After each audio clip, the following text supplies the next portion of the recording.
بسم الله الرحمن الرحيم الحمد لله رب العالمين الحمد لله الذي هدانا لهذا وما كنا لنهتدي لولا أن هدانا الله الحمد لله الذي أنزل الفرقان على عبده ليكون للعالمين نذيرا والصلاة والسلام على خير خلق ونور عرش أفضل الأنبياء والمرسلين حبيبنا وسيدنا وسندنا وشفيعنا ومولانا أبي القاسم محمد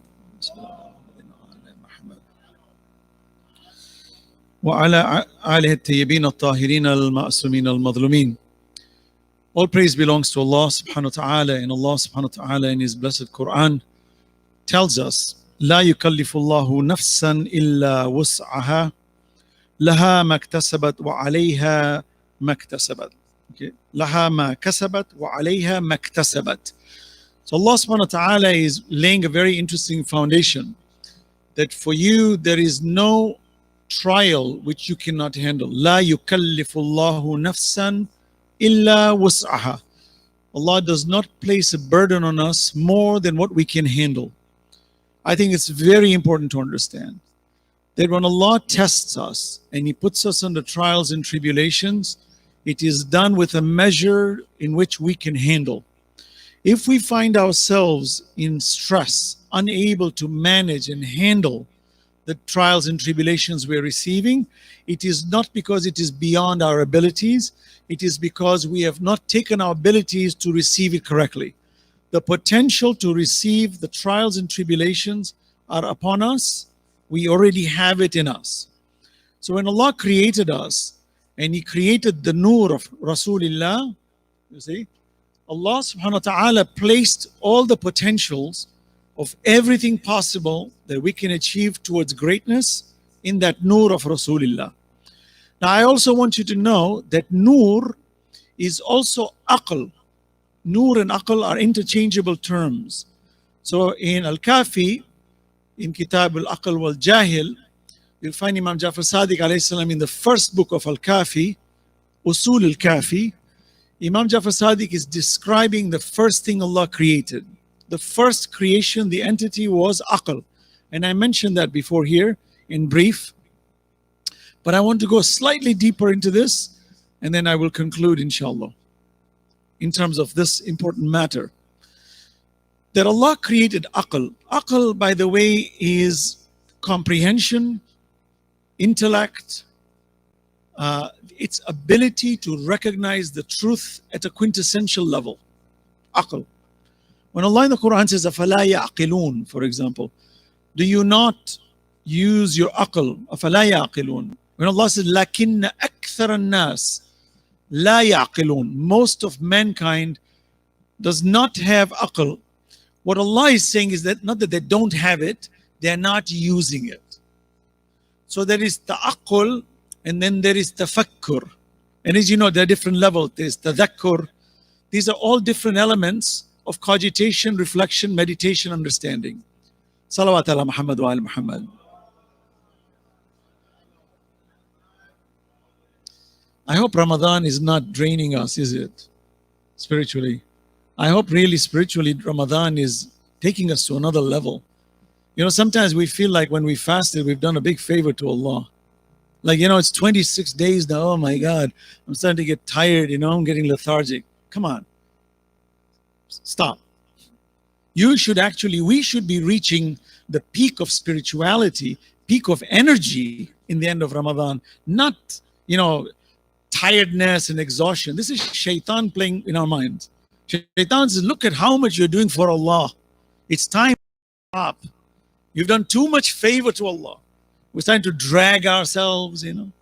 Ramadan, every single day, we should be getting stronger. And that there should be so much energy to last us till the next Ramadan. So please, I'm saying this with sincerity. I see this in myself too. And I ask the question, why do I feel lethargic? It's like shaitan has convinced me, Hassanain, enough good now.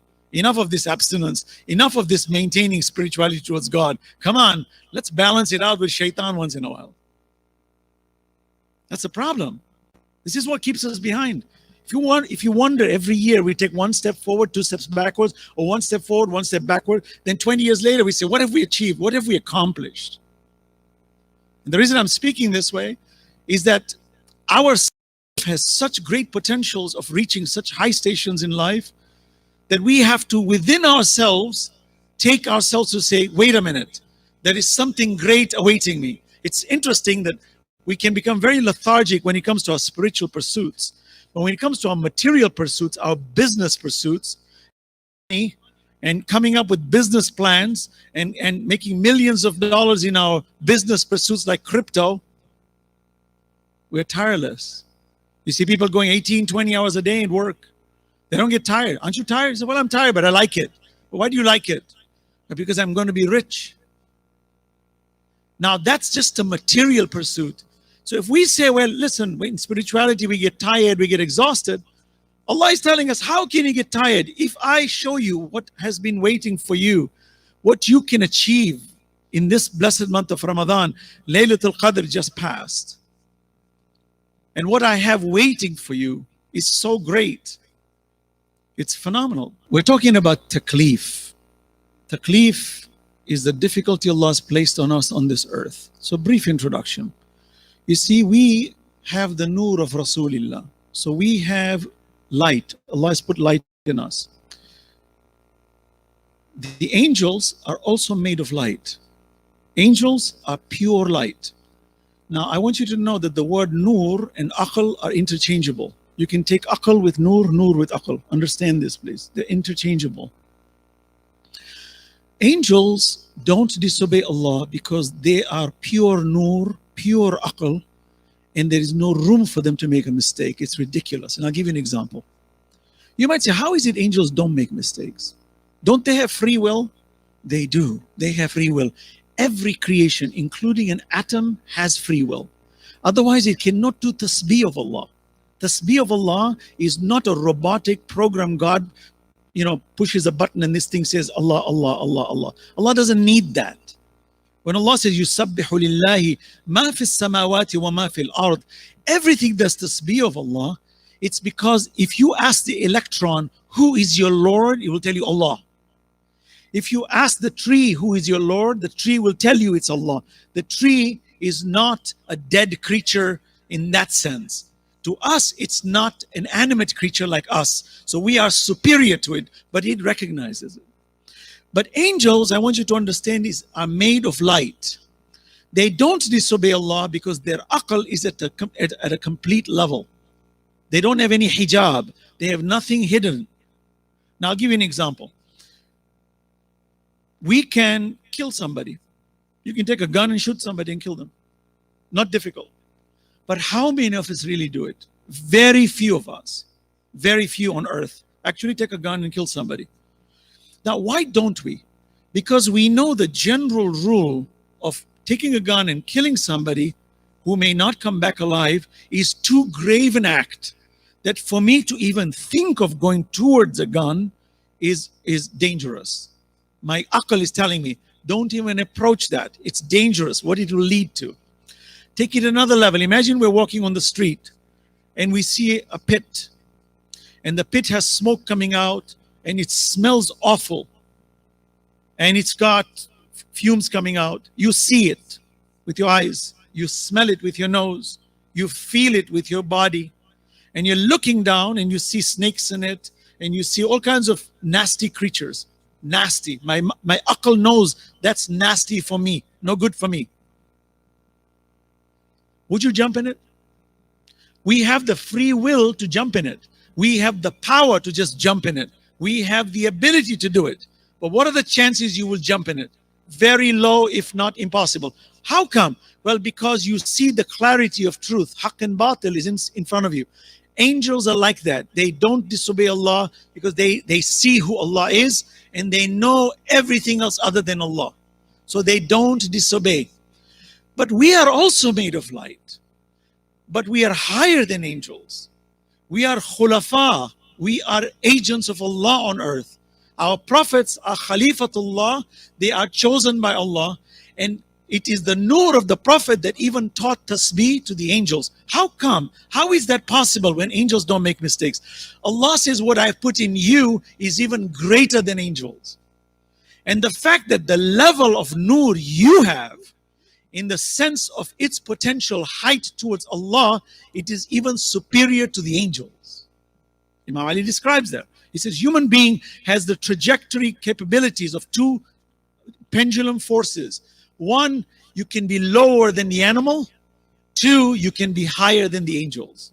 لَقَدْ خَلَقْنَا الْإِنسَانَ فِي أَحْسَنِ تَقْوِيمٍ ثُمَّ رَدَدْنَاهُ أَسْفَلَ سَافِلِينَ. We made mankind in the best of shapes and forms, and then we lowered them to the lowest of the low. Here, by the way, there's a big philosophy to be discussed about paradise and about hell in this ayah. There's a whole conversation. What does it mean? Ahsani taqweem. What does it mean? Radadnahu asfala safilin. If you study this in Ma'ad, if you study eschatology in Islam, just one verse brings out the most incredible realities that we have within ourselves.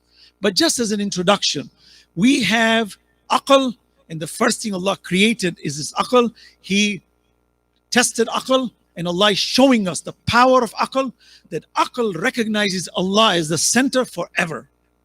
And aql loves Allah indisputably. That's why when we talk about Imam Ali alayhi salam, he's the epitome of aql. The Prophet is the epitome of aql. They will never disobey Allah under no circumstance, even if there is threats on them, even if they are being threatened to complete annihilation. They don't care. Their love for Allah is not to be bargained for. What's causing that? Their aql is so fine and pure and so submissive that they don't see anything other than Allah. A man comes to Imam Jafar Sadiq alayhi salam, salawat ala Muhammad wa ala Muhammad,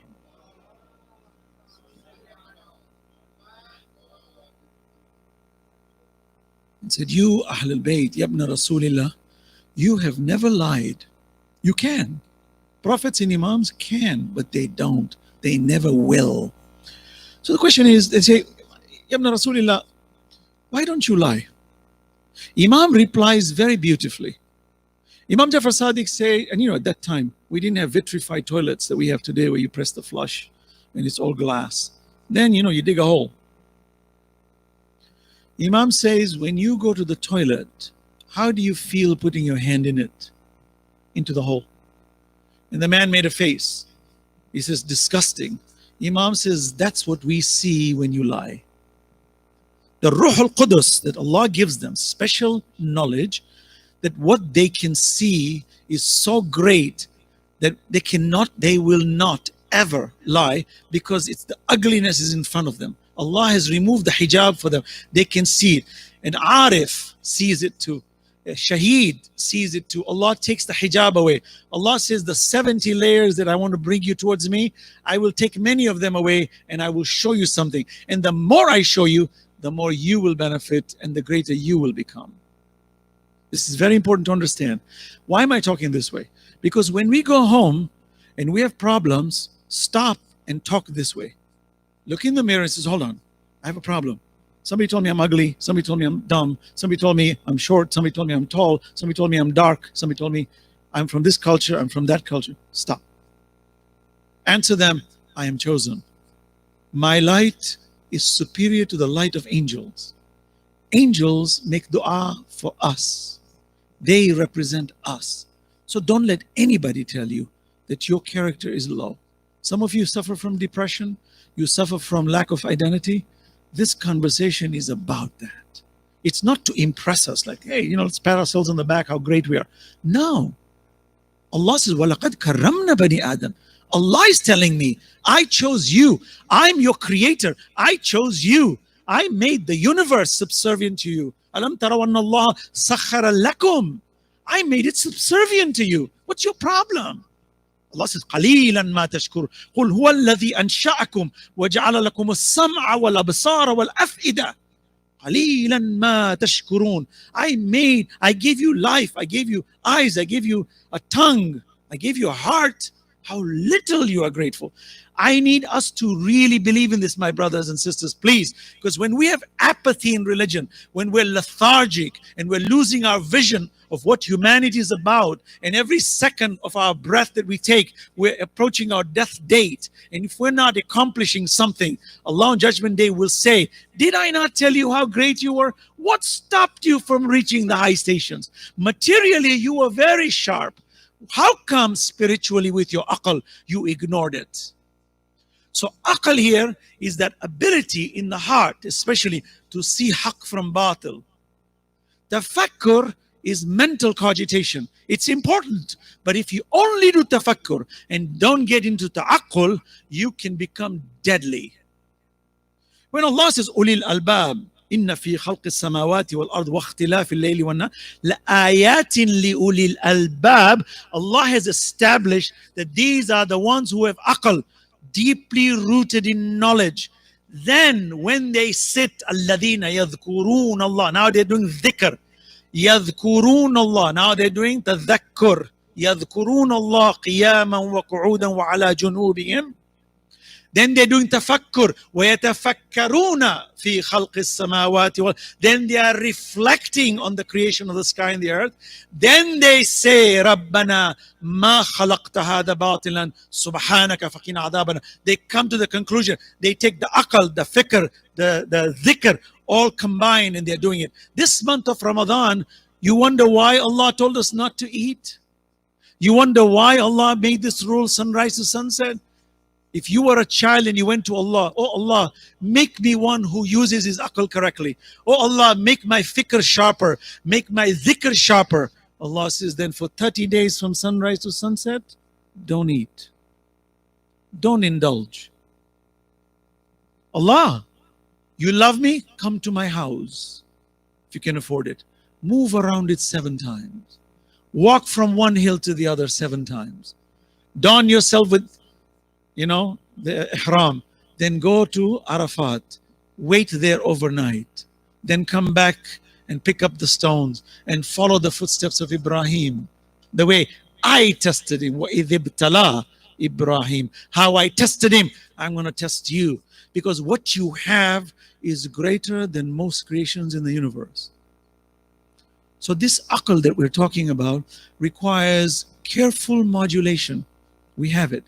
You see, we have created AI machines today, artificial intelligence machines. Their computational power in multiple dimensions sometimes is faster than the human ability. AI instruments can actually compute faster than we can. That's tafakkur. It's doing computational, mental computation. Can an AI instrument ever become equal to a human being? Never. Why not? Because an AI instrument does not have aql. And you can't give it aql. You can give it computational power. It learns from data, but it lacks aql. So what is aql? Aql is when you touch haqq and batil, truth and false, not in computational ways, but in essential ways. You will find people unlearned, illiterate, unlettered, haven't gone to school, but they are more connected with Allah than professors with multiple PhDs and MDs and all the degrees put together. What's the difference? You'll find people have gotten their PhDs, highly learned in their fields, but they lack aql. And then there are people who don't even know how to read, but they have more aql than the average person. And you talk to that person about haqq and batil, they will tell you right away where truth lies. And there's nothing you can do to stop them. No, who's superior? Superior is the one with aql. Of course, superior is the one who has the PhD, who has the MD, who has all the sciences under their belt, like Ibn Sina, Al-Khwarizmi, you find Jabir bin Hayyan, right? These are the students of our Imams. But what were they? They were top-notch scientists with aql. They were talking about haqq and batil. They were talking about right and wrong, good and evil, while they were searching. So please know that tonight in these lectures, we hope and pray to Allah that the young generations especially, while you go to school, you learn mathematics, you learn physics, you learn the sciences. If you don't know how to connect it to Allah, If you don't know how to bring it back to the centrality of the very purpose of why you were created, then you're circling around without any base. And I've seen it. My university professors were geniuses when they were teaching me. They were brilliant in mathematics, brilliant in science. But the minute you brought value, ethical values, they went bankrupt. Stephen Hawking was a genius in his time. His ability to decipher what's happening in space was one of a kind, but he lacked aql. Oh, there is no God. He lacked aql because the aql wasn't connected with the fikr, was not connected with the dhikr. It is lacking. When it lacks, you become computational, but the danger is you can become Machiavellian. You can become a charlatan. Muawiyah was like that. Muawiyah was a trickster. He used calculations. How? How can I play tricks on people? You'll find thieves are masters. If you ever study pathological liars, mendacious people, if you study their brain waves, you'll find high activity in the frontal lobe, very high. Liars, cheaters have very high frontal lobe activities, because once you lie once, to keep that lie, you now have to constantly create another lie to keep the first lie going. And you also always have to check the lies, because the minute one of them breaks, the house of cards falls. So there's a lot of computational power needed to maintain the efficacy of your lies. But Allah says, قُلْ جَاءَ الْحَقِّ وَزَهَقَ الْبَاطِلِ إِنَّ الْبَاطِلَ كَانَ زَهُوقًا. Truth is prevalent, falsehood is weak. But notice these liars all the time thinking. You know, when the Khilafah of Imam Ali alayhi salam was taken, the second Khalifa was busy every day.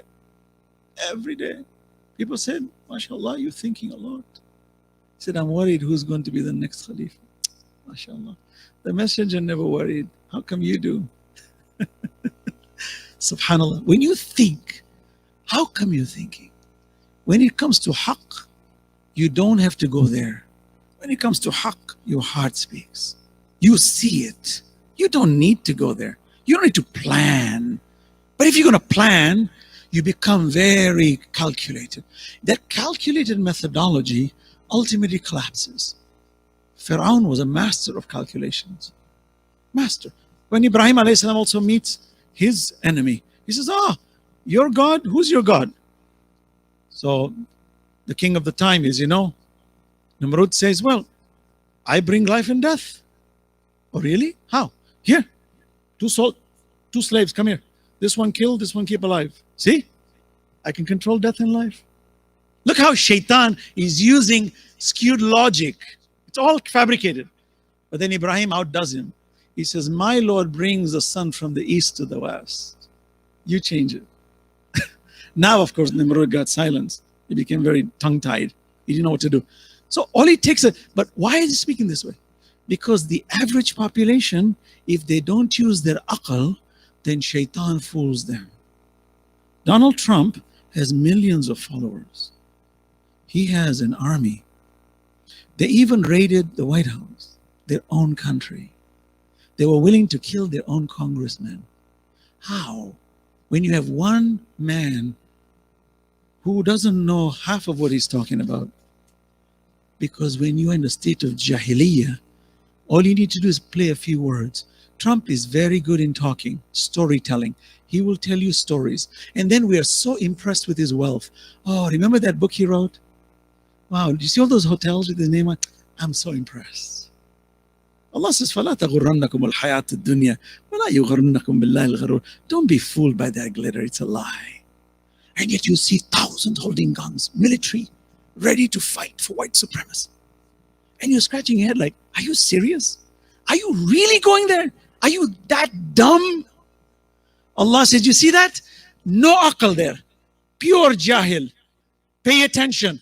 If you don't spend Ramadan reflecting and doing tadabbur of Quran and maintaining your salah and maintaining the efficacy of your fasting and constantly doing dhikr and fikr of Allah subhanahu wa ta'ala and merging your aql with your fikr, you will become like them. If you've watched the movie Mukhtar, which the Islamic Republic beautifully did the story of what happened with Mukhtar Thaqafi, how he took revenge on the family, on the Banu Umayyah. Mukhtar Saqafi, Ibrahim bin Malik Ashtar, Kufa. And I'm speaking about myself here. I'm giving an example. Don't be comfortable. Oh, I'm Muslim, I'm Shia, I love Ahlul Bayt. Don't worry, I'm safe. Ali ibn Abi Talib والسلام, was among these people. He climbed up the pulpit. They saw him with their bare eyes. He spoke, he walked, he talked, he dealt with them every day. Watch the movie and see how confused they were. This group going that way, this group going that way. And you're scratching your head like, you are all Shia of Ali. How come you're so confused? Allah, Shaitan says, I will fool even the best of them. I will penetrate them and I will play with their ignorance and I'll twist them to become friends and enemies of who I like. How do you stop it? This conversation that, Ya Allah, make me touch aql the way I was created with. Take my nur in that direction. In Ayat al-Kursi, Allah says, Allahu waliyul ladina amanu. Yukhrijuhum min al-dhulumati ila al-nur. والذين كفروا أولياؤهم الطاغوت يخرجونهم من النور إلى الظلمات أولئك أصحاب النار هم فيها خالدون.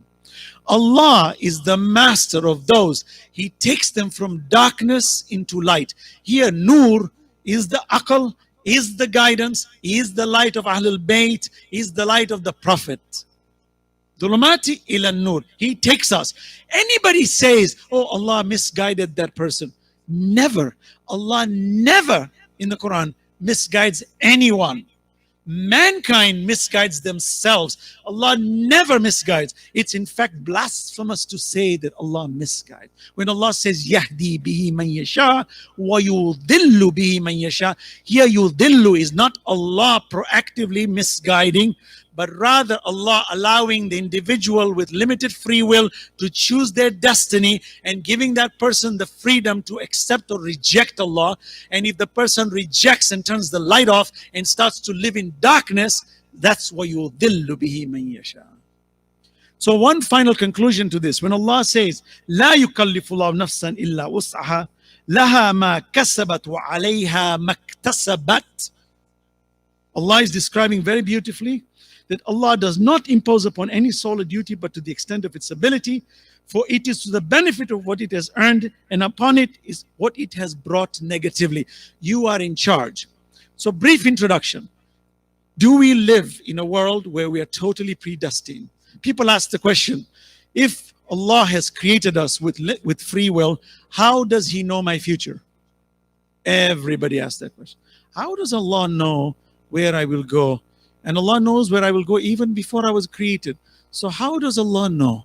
If I am in my free will, then Allah should not know. Classic question.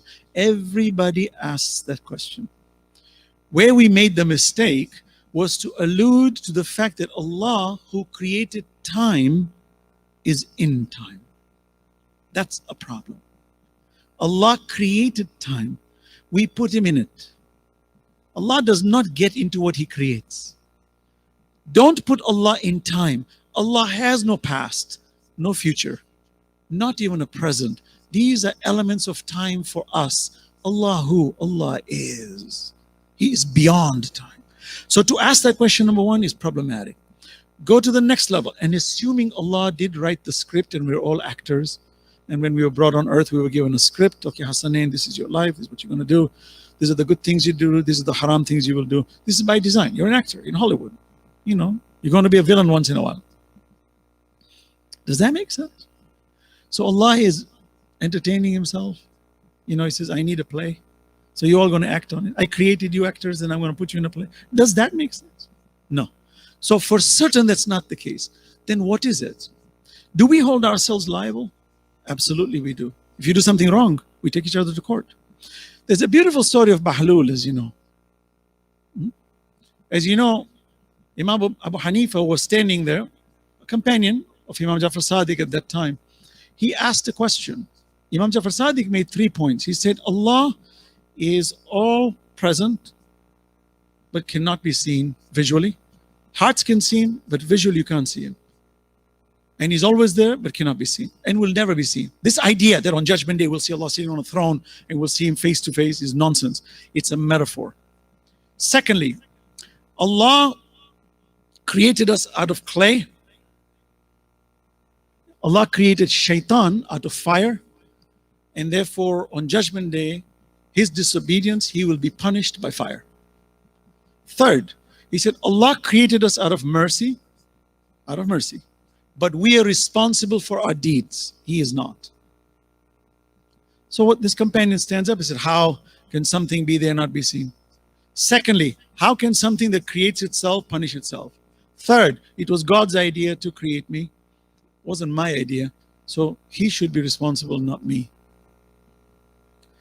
Bahlul, my respected Sheikh Ahmed Bakrzadeh mentioned beautifully.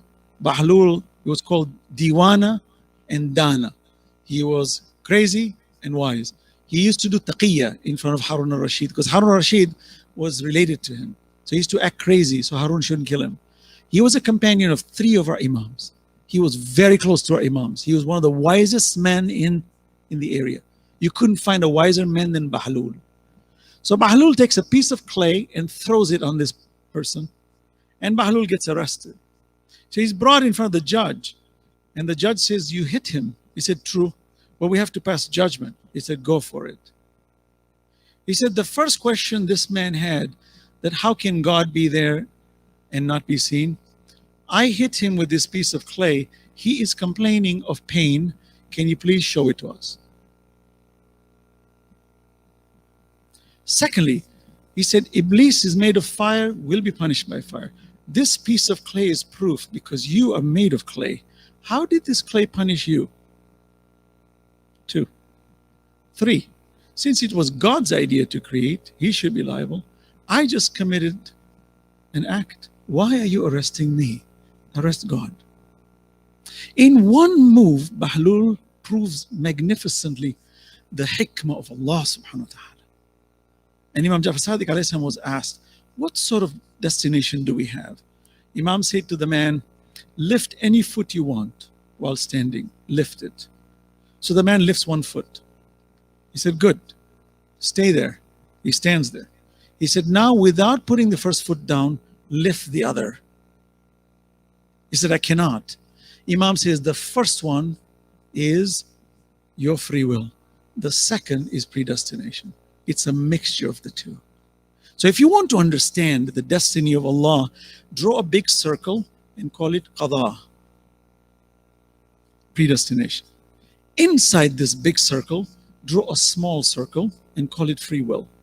It floats inside predestination. And God on Judgment Day will not test us on the big circle. He's going to test us on the small circle. Everything in the small circle will be brought on Judgment Day. What did you do with your small circle? I destined your birth date.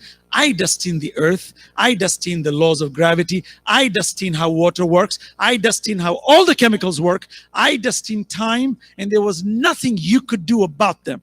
But within those parameters, there were things that you could do. What did you do with them? That is the day of judgment. So, one final proof. If you want to really go into how Allah has given us limited free will. We all agree as Muslims and Christians and Jews that God is all good. Do you agree? Everybody says, yes, of course, Allah is all good. There is nothing that Allah does that can be evil. Impossible. Actually, evil by definition is the willful rejection of good. And good is all Allah's. So my free will, when I reject to do something good, that's when it becomes evil. Sayyi'at. Hasanat is obeying what Allah created, doing what Allah wants. Now, since Allah does everything good, and if He wrote my play to exist on this earth, and He put Yazid to be the evil that he is, and put Muawiyah the evil that he is, and put Saddam the evil that he is, then technically they're not evil. But we know it's evil, and we know evil exists. Then we know 100% it's not Allah's doing, because if Allah did it, it cannot be evil. So whatever is evil must be something outside of Allah. logically. Otherwise, you have to admit that Allah does good and evil, which is ridiculous. So we know the proof of predestination and the mixture of free will is right in front of our eyes. When something evil happens, it's a human being doing it, because we hold each other liable. When we do good, we give credit. When we do wrong, we punish. Why do we punish? Because we have that level of limited free will. Salawat ala Muhammad wa ala Muhammad. Within the 2 minutes that I have, why do you think this principle of predestination was brought forth historically? This is the work of shaitan. You see, believers will never propose this idea of predestination. Impossible. When you're a crook and a liar and a cheat, you bring this forward because you want to hide under the garb of evil, under the garb of good. How? You see, when you have leaders who take power, who are not given power, and they do wrong things, and you want to point a finger at them and bring them down, the way you do it, says, no, it wasn't my, if God didn't want me here, I won't be here. This is how kings did it. Roman kings, people of royalty who ruled people in very, very powerful ways in Europe, they used God as their seal of approval. The Pope, according to Christian ideology, Catholic ideology, is an infallible person. He does not make mistakes, even if he kills you. So what they do is they take protection under that garb so that you cannot point a finger. And then the idea of God decreeing it now is don't blame the person, blame God. So I give you an example. Hassan bin Namir, with his army, was sent by Yazid to burn the Kaaba. So they're on the hills of Mecca with catapults, and they put fireballs, and the soldiers are letting go of these fireballs and striking the Kaaba and burning the Kaaba under Yazid's time. You know, Yazid did 3 things blasphemous. First, he killed the family of the Prophet. Second, he desecrated the Prophet's mosque. 3, he burnt the Kaaba. I ask all of you, go study any religion, Buddhism, Judaism, Christianity. Go study. You want to see somebody who attacked the heart of their own religion in its highest forms? It's Yazid ibn Muawiyah. His army is burning the Kaaba. Soldiers are crying. Tears are rolling down. They can't believe that yesterday the messenger who we bear allegiance to purified and sanctified this house.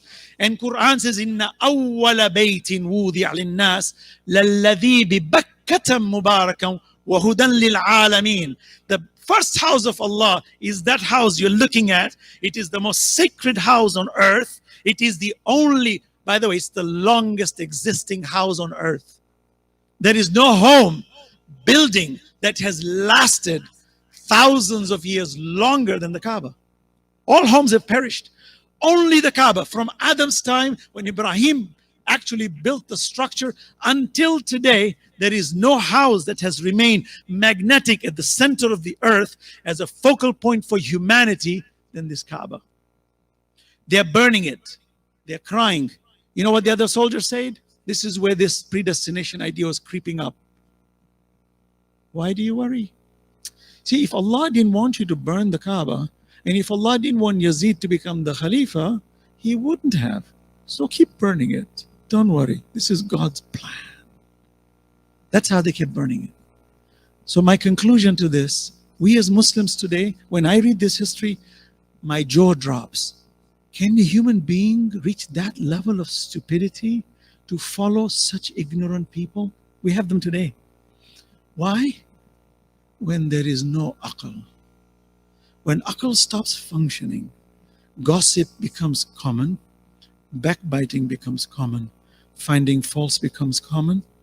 You, my young brothers, sisters back there, the young ones, spend time, the younger ones too, older ones too, please, all of us. Spend time talking good things. Spend time talking about Allah. Spend time talking about the Quran. Spend time talking about Ahlul Bayt, Fadail of Ahlul Bayt. Please, don't spend time talking about mundane statistics and rubbish material things. Don't waste your time. Shaitan loves it when we do that, because the more we go there, the less aql we have.